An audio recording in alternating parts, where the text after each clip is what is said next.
Hello, I'm Lee Fisher, broker of LA Fisher Real Estate Investment Company, the right turn for real estate success.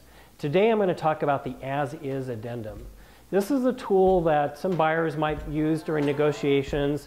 Let's just say that you're coming in, you're going to try to buy a property, you know you're lowballing, but you're trying to make it attractive for the seller to want to work with you.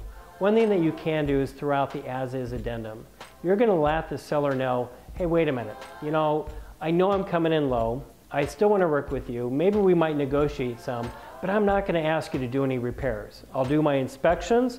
I'm going to maintain my right of inspections, but I'm not going to ask you to go out and do repairs for me. That's kind of lets the seller know what the bottom line is going to be. You're not going back to the table and negotiating repairs or anything like this. And this is attractive to some sellers. Some sellers might be that would be very interested in this. Are, let's just say that somebody inherited the property and they're just needing to sell it. They've never occupied the house and they just want to sell it and be done with it. But they live far, far and away from the house and they're really not interested in doing repairs or hiring a handyman to do it or anything like this.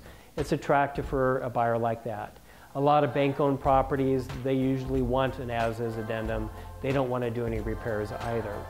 But this can be a good tool. I'm going to remind buyers though, it's an as-is addendum.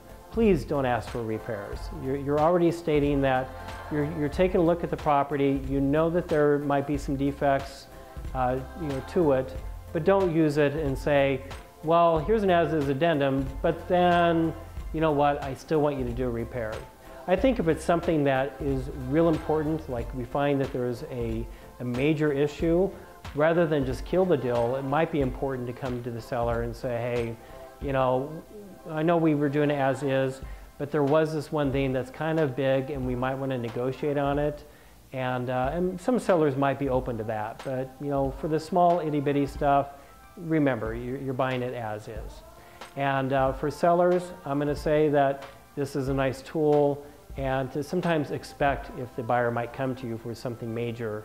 And that's it. Just because it's as is, if it's an FHA loan, for instance, the FHA might require a cracked window to be fixed, or some paint to be, if a wall is peeling a little bit, they might require it. So even though the buyer came in with all good intentions of saying as is, the FHA appraiser might hold you to a different standard and say, yeah, in order for this loan to go through, these couple repairs need to be done. If that's the case, then we need to talk about it and make it happen. And there's various ways to work around it. But if you have any questions about the As-Is Addendum, please feel free to call me. My phone number is 480-390-8118. I am Lee Fisher, the broker of LA Fisher Real Estate Investment Company. Thank you.